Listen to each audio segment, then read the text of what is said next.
Motor de indução monofásico, MIN.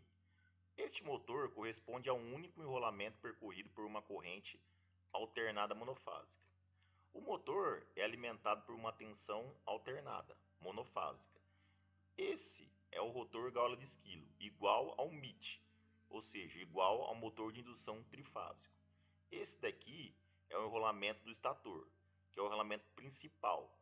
Eu vou ter também o enrolamento secundário do estator, que é utilizado para dar partida nesse motor, que mais tarde vai ser explicado. Aqui é o eixo principal do campo magnético. Esse é o eixo do campo magnético. Eu tenho aqui o estator e tenho aqui o rotor. O estator, em vermelho, vai provocar um campo pulsante, um campo magnético pulsante, ora apontado para o norte, ora apontado para o sul, norte-sul, que vai ter essa variação e essa pulsação. Aqui, atravessando o rotor. Esse daqui é o rotor. O campo pulsante pode ser decomposto em dois campos girantes. Estes dois campos têm magnitudes iguais, mas giram em sentidos opostos. Então, se eu decompor esse campo pulsante, eu vou ter dois campos girantes, que a gente vai ver em seguida.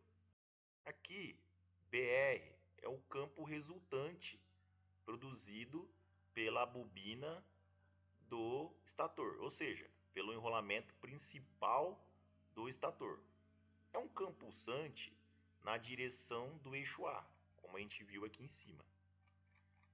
Ele ora aponta para o norte, ora aponta para o sul. Então é um campo pulsante.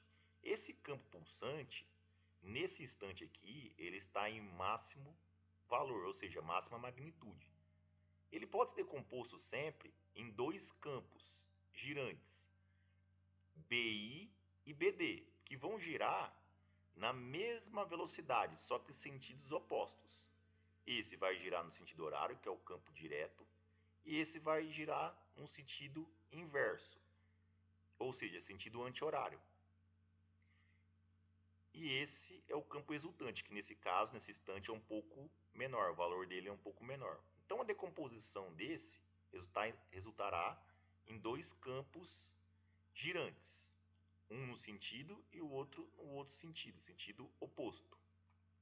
Aqui nesse caso, eu tenho o campo apontando para a direita e para a esquerda. A soma dos dois é igual a zero, pois o campo resultante nesse instante é zero.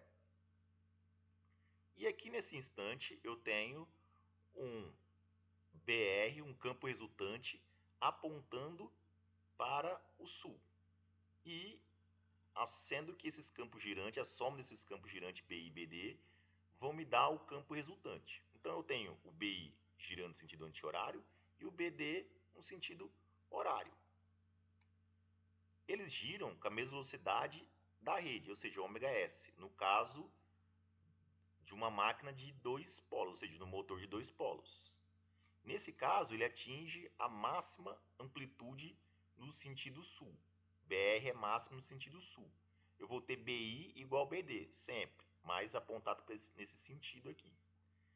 Então, eu tenho um campo, percebe-se que esse campo BD está girando no sentido horário e esse campo BI no sentido anti-horário. Na volta, quando o BR estiver indo do sul para o norte, eu vou ter a continuação desse B no sentido horário e BI no sentido inverso. E assim continuar o movimento. Sempre BR é igual a BD mais BI. O motor gira no sentido do campo girante que for deslocado, BD ou BI. Ou seja, é importante que ele não consegue partir sem um rolamento auxiliar ou secundário, pois esse rolamento que vai dar o deslocamento no campo direto, do rotor para o campo direto, ou do rotor para o campo inverso, esse rolamento secundário.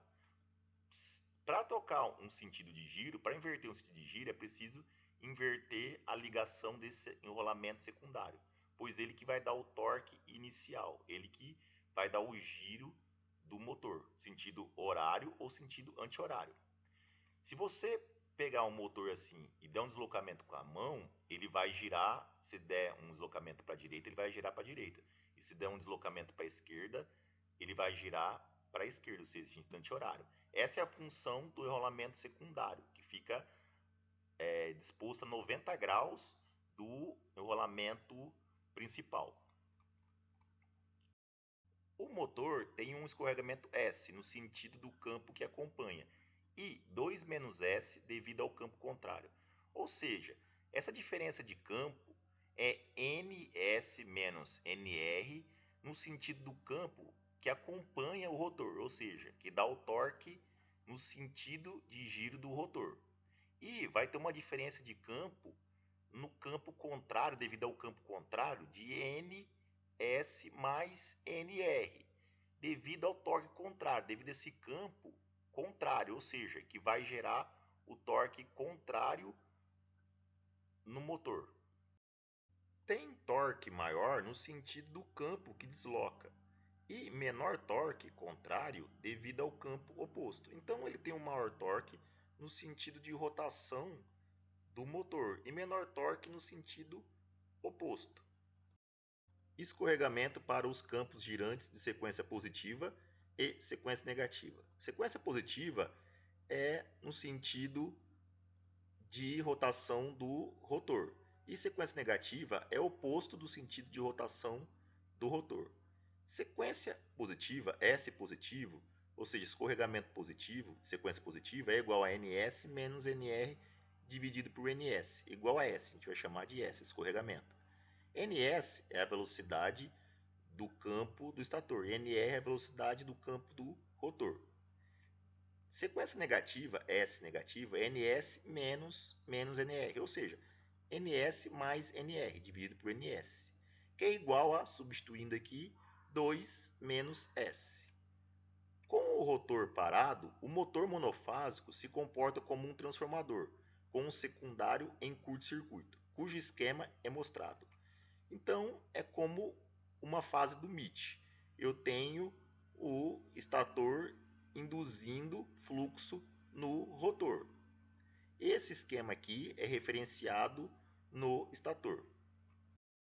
O circuito elétrico equivalente para cada campo girante de sequência positiva e sequência negativa é dividido em meio rotor, ou seja, meio rotor para a sequência positiva e meio rotor para a sequência negativa, como desenhado aqui. Motor operando com velocidade, eu tenho o esquema abaixo, dividido também meio rotor para a sequência positiva e meio rotor para a sequência negativa. Aqui a resistência variável fica R2 sobre 2S e aqui para a sequência negativa R2 2 vezes 2 menos S. O torque resultante graficamente é esse. Aqui, para a velocidade de 0 até ns, eu tenho o torque resultante, que é o torque direto menos o torque inverso. Esse TR é o torque inverso. Eu vou ter o torque resultante, no sentido de giro do rotor. Aqui é o enrolamento secundário ou auxiliar. Aqui é o principal e o secundário auxiliar. Eu tenho um capacitor ligado para melhorar a partida, ligado em série com o enrolamento auxiliar. E uma chave, que é um interruptor centrífugo, que quando a partida for dada, depois de um tempo, de uma certa velocidade, essa chave é aberta e retirado esse enrolamento auxiliar. Então, o enrolamento principal sempre haverá. Ele que vai dar o torque do motor.